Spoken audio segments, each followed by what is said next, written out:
quickly no you be hwe kwan a be fa so a e be yi FRP lock a free phone we so we a tablet a lenovo type we ni lenovo TB-73041 and then type no into a SIM card at the same share into nipa no omo ye flashing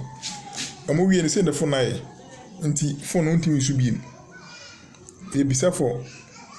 previous account on the phone so into we ni ma see ya na beka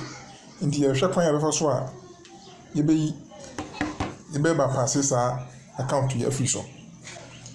nti me use me computer there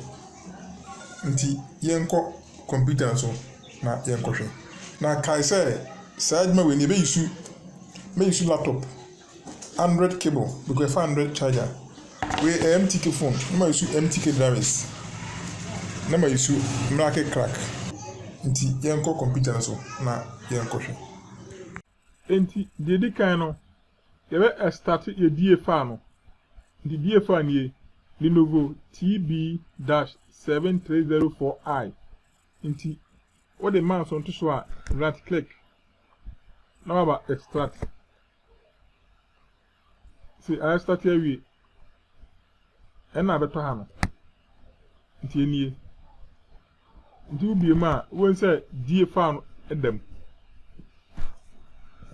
nti DFA ni we MTK all in one DA.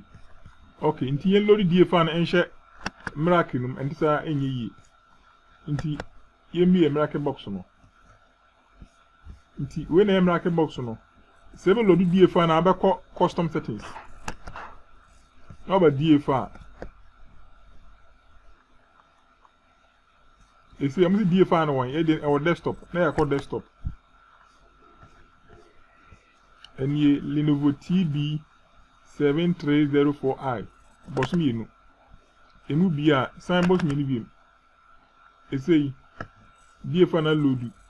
na wateke ha no wateke a na afei adwuma be na wakọ tusu adwuma ye be FRP nti be ko extra nti already ne da FRP ni so in case na no so na ya to so nti da so enti eda so no na afei wabo start na phone no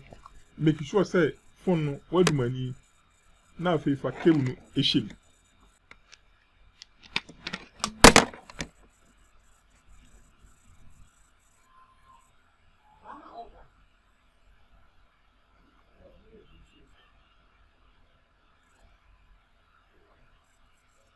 enti done on say start my black afei try being remove FRP done enti yawie enti we na kwan ya fa so yi FRP every phone we so enti afei yen hwe se lock no be free so a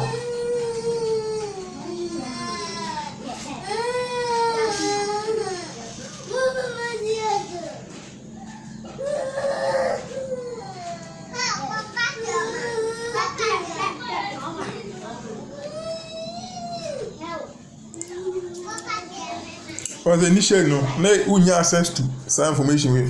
by say I feel so